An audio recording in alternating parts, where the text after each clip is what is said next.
মিরপুরে বৃষ্টিতে বাধাগ্রস্ত টাইগারদের অনুশীলন। আজ বাংলাদেশে আসার কথা হেড কোচ চান্ডিকা হাথুরুসিংহের। কাল ভারত যাওয়ার কথা থাকলেও এখনও ভিসা পাননি ক্রিকেটাররা। ভারী বর্ষণে বেহাল দশা কক্সবাজার আন্তর্জাতিক ক্রিকেট স্টেডিয়ামের। একাডেমি সহ পানিতে তলিয়ে গেছে মূল মাঠ।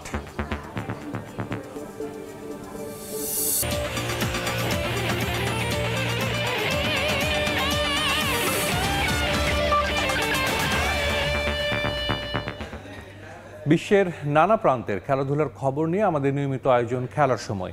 আর এই আয়োজনে আপনাদের সঙ্গে আছি আমি সাজিদ মুস্তাহিদ।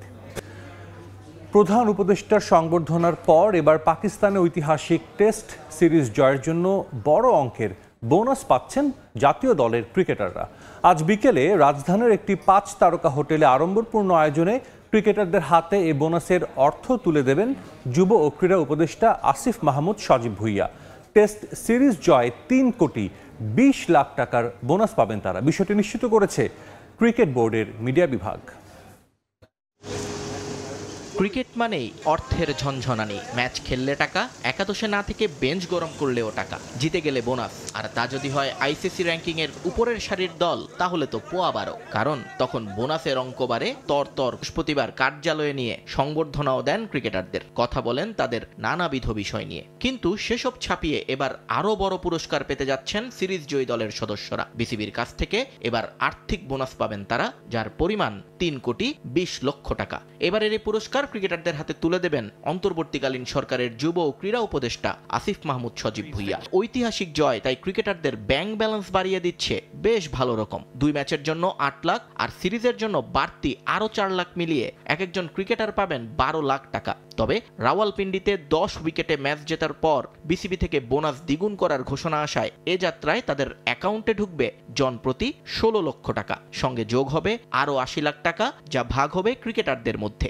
এই বাড়তি টাকাটা যোগ করেছেন নতুন সভাপতি ফারুক আহমেদ তার ক্ষমতা বলে। শুধু ক্রিকেটাররা নয়, উইনিং বোনাসের অর্থ পাবেন কোচিং স্টাফের সদস্যরাও। তবে তারা কোনো থোক বরাদ্দ পাবেন না, বিসিবির সঙ্গে কোচদের চুক্তি অনুসারে ভাগ হবে সেটা। নিয়ন মোহাইমিন, সময় সংবাদ। 2 টেস্ট ও 3 ওয়ানডে খেলতে কাল ভারত যাওয়ার কথা বাংলাদেশ দলের। বৃষ্টির কারণে মিরপুরে আজ অনুশীলন করতে পারেনি টেস্ট দলের সদস্যরা। এই মুহূর্তে মিরপুরের শেরেবাংলা স্টেডিয়ামে আছেন রিপোর্টার তারেক হাসান শিমুল। সরাসরি যাচ্ছি তার কাছে।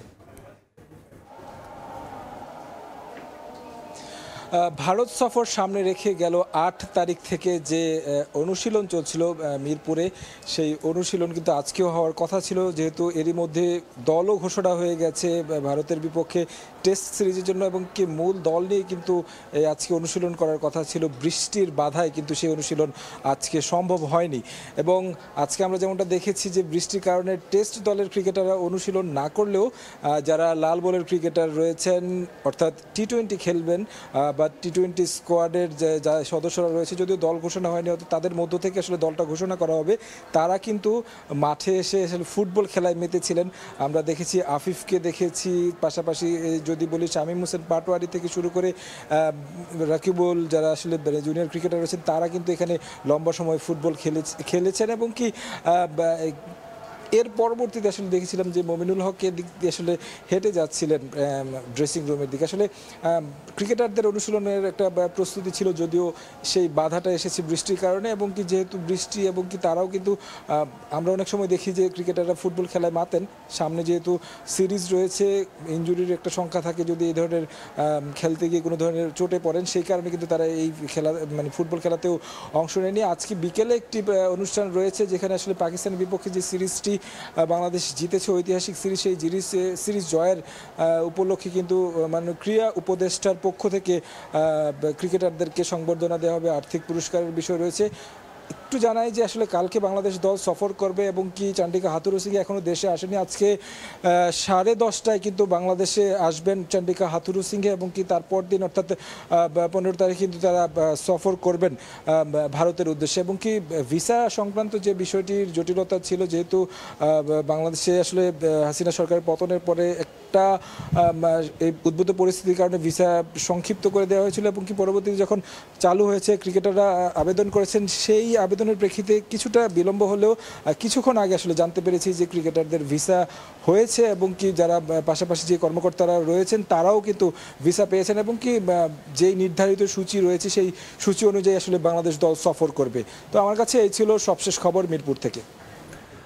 আমাদের সঙ্গে মিরপুর থেকে যুক্ত হয়েছিলেন রিপোর্টার তারেক হাসান শিমুল। ভারী বর্ষণে তলিয়ে গেছে কক্সবাজার আন্তর্জাতিক ক্রিকেট স্টেডিয়াম, মূল মাঠ এখন পানির নিচে। এই মুহূর্তে সেখানে আছেন সহকর্মী সুজাউদ্দিন রুবেল। সবশেষ অবস্থা জানতে সরাসরি যাচ্ছি তার কাছে।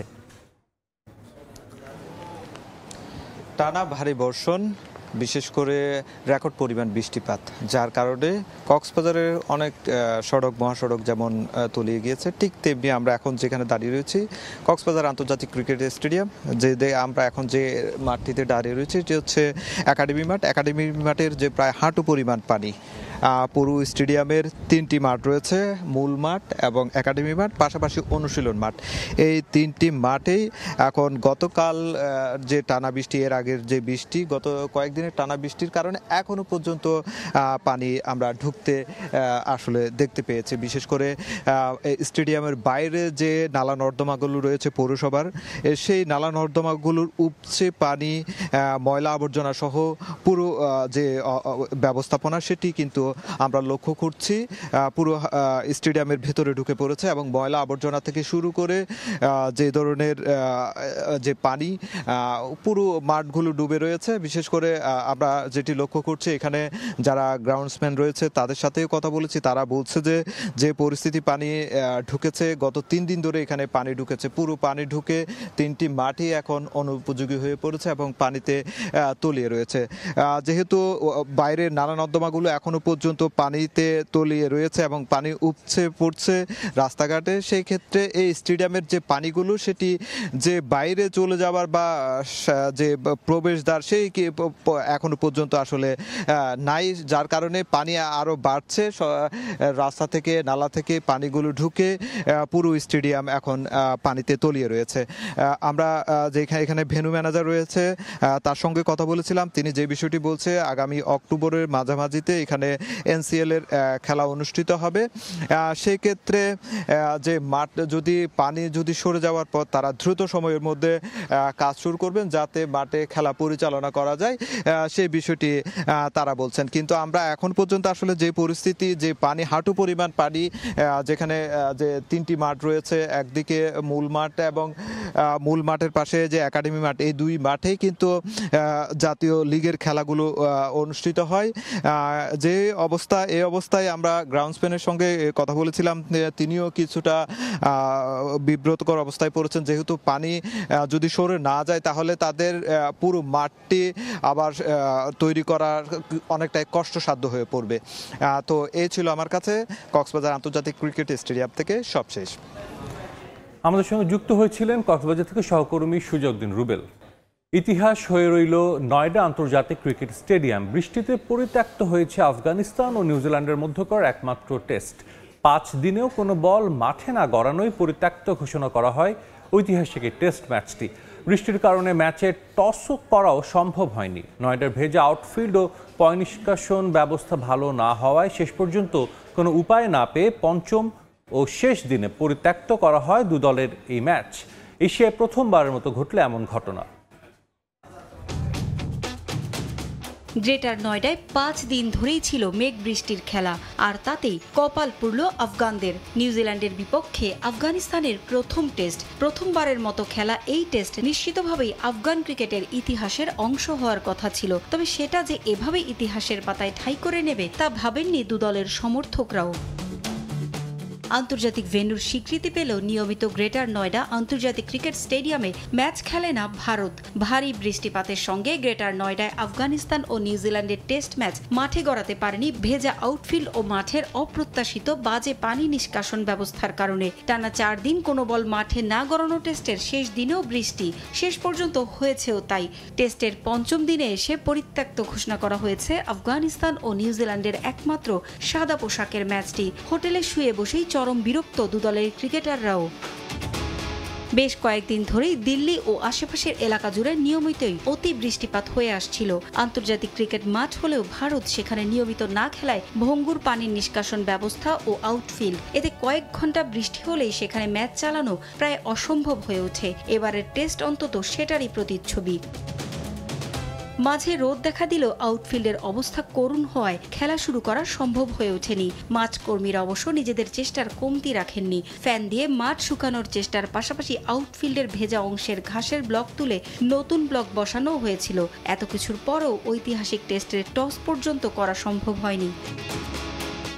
আন্তর্জাতিক ক্রিকেট ইতিহাসে অষ্টম টেস্ট হিসেবে কোনো বল মাঠে গড়ানো ছাড়াই পরিত্যক্ত হলো গ্রেটার নয়ডায় হওয়ার কথা থাকা ম্যাচটি। এই টেস্টের আগে এমন ঘটনা ঘটা ম্যাচের সঙ্গেও জড়িয়ে আছে নিউজিল্যান্ডের নাম। 1998 সালে ডানেডিনে ভারতের বিপক্ষে খেলার কথা ছিল কিউইদের, কিন্তু প্রবল বর্ষণের কারণে তৃতীয় দিনে এই ম্যাচটি পরিত্যক্ত ঘোষণা করা হয়। আন্তর্জাতিক ক্রিকেটে অষ্টম হলেও এশিয়াতে এটি প্রথম ঘটনা।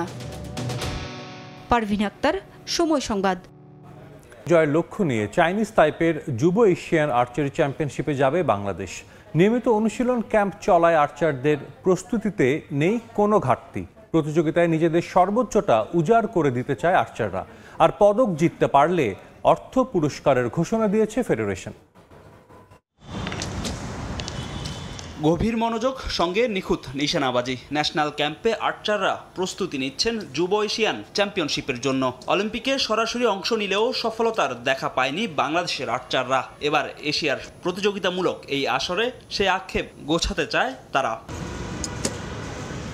27 সেপ্টেম্বর থেকে চাইনিজ তাইপেতে বসতে যাচ্ছে এশিয়ার যুব তীরন্দাজদের জন্য সবচেয়ে বড় এই আসর, যেখানে থাকবে কোরিয়া, ভারতের মতো দলও। তবে প্রতিপক্ষ নিয়ে না ভেবে অনুশীলনে মনোযোগী বাংলাদেশের আর্চাররা প্রতিযোগিতায় উজাড় করে দিতে চায় নিজেদের সর্বোচ্চটা। প্রস্তুতিতে ঘাটতি না থাকায় এই আসরে পদক জয়ের সম্ভাবনা দেখছেন কোচও। এশিয়ার সাইডটা হচ্ছে অনেক স্ট্রং বলতে পারেন আর্চারিতে, এবং আলহামদুলিল্লাহ যে বাংলাদেশ টিমটা অনেক বেশি স্ট্রং এশিয়ার সাইডে। যদি আমরা এশিয়ার সাইডে অন্য টিমের কথা চিন্তা করি, বাইরের যেগুলো টিম আছে তারা বাংলাদেশকে নিয়ে চিন্তা করবে, কারণ আমরা অনেক হার্ড। সো ইনশাল্লাহ আমরা আমাদের বেস্টটা দেওয়ার ট্রাই করব। ইনশাল্লাহ আমাদের জন্য দোয়া করবেন যেন আমরা মেডেল নিয়ে আসতে পারি। নিজের সর্বোচ্চটা দিয়েই চেষ্টা করব যাতে ভালো কিছু হয়। সিনিয়র ভাই আপুরা অনেক ভালো খেলে, অনেক ভালো করছে, চেষ্টা করবো ওনাদের মতোই ভালো কিছু করার। বিশ্বসেরাদের সঙ্গে প্রতিযোগিতা করতে হবে। আমার দলটা ছোট হলেও আমরা যথেষ্ট শক্তিশালী। ছেলেমেয়েরা কঠোর পরিশ্রম করছে। আমাদের অনুশীলন ক্যাম্প চালু ছিল, তাই প্রস্তুতিতে ঘাটতি নেই। এই আসরে পদকের আশা করতেই পারি। আর্চারদের উৎসাহ দিতে চলমান এই ক্যাম্পের খোঁজ খবর নিতে টঙ্গী আহসানুল্লাহ মাস্টার স্টেডিয়ামে আর্চারি ফেডারেশনের কর্মকর্তারা। এশিয়ান যুব আর্চারি চ্যাম্পিয়নশিপের জন্য নানা প্রতিকূলতার পরও ক্যাম্প চালু রেখেছে ফেডারেশন। ধারাবাহিকতা না থাকলে কিন্তু আমরা অলিম্পিক স্বপ্ন দেখতে পারবো না। আমাদেরকে পদকের দোরগোড়ায় পৌঁছাতে গেলে আমাদেরকে নিয়মিত বিভিন্ন টুর্নামেন্টে খেলতে হবে, যেটা ইন্ডিয়া করে। ইন্ডিয়া এত কিছু করার পরেও কিন্তু তার পদকের মুখ দেখেনি। আমরা ইনশাল্লাহ দেখতে পাবো, আমাদের সে মেধা এবং স্পৃহা আছে খেলোয়াড়দের। এশিয়ার 35 দেশের অংশগ্রহণে এই প্রতিযোগিতার স্বর্ণ পদক জিতলে 3 লাখ টাকা পুরস্কারের ঘোষণা দিয়েছে ফেডারেশন। আর রৌপ্য পদকের জন্য 2 লাখ এবং ব্রোঞ্জ জিতলে 1 লাখ টাকা পুরস্কার পাবে আর্চাররা। ফাহিম ইসলাম, সময় সংবাদ, টঙ্গী, গাজীপুর। ফুটবল ফেডারেশনে ফিরতে যাচ্ছেন সাবেক সহ সভাপতি তাবিথ আউয়াল। তবে এবার আর আগের পদে নয়, সরাসরি ফুটবল ফেডারেশনের প্রেসিডেন্ট পদে নির্বাচন করবেন তাবিথ। পূর্ব নির্ধারিত সূচি অনুযায়ী আগামী 26 অক্টোবর বাফুফে নির্বাচন হওয়ার কথা রয়েছে। সে নির্বাচনে পঞ্চমবারের মতো প্রেসিডেন্ট পদে প্রতিদ্বন্দ্বিতা করার কথা জানিয়েছেন বর্তমান প্রেসিডেন্ট কাজী সালাউদ্দিন। এতদিন তার বিপক্ষে কেউ নির্বাচন করতে না চাইলেও রাজনৈতিক পট পরিবর্তনের পর সেখানে আসতে যাচ্ছে পরিবর্তন। আভাস মিলেছে সাবেক সহসভাপতি এবং বিএনপি নেতা তাবিথ আউয়াল এবার নির্বাচন করবেন প্রেসিডেন্ট পদে। এর আগে 2 দফায় বাফুফের সহসভাপতি ছিলেন তাবিথ। দায়িত্ব পালন করেছেন ন্যাশনাল টিমস কমিটির কো চেয়ারম্যান হিসেবেও। খেলার সময় শীর্ষ সংবাদ জানিয়ে দিচ্ছে আরেকবার। মিরপুরে বৃষ্টিতে বাধাগ্রস্ত টাইগারদের অনুশীলন। আজ দেশে ফিরছেন head coach Chandika Hathurusingha. Visa পাওয়ায় কাল ভারত যাচ্ছেন শান্তরা। এবং ভারী বর্ষণে বেহাল দশা কক্সবাজার আন্তর্জাতিক ক্রিকেট স্টেডিয়ামের। একাডেমি সহ পানিতে তলিয়ে গেছে মূল মাঠ।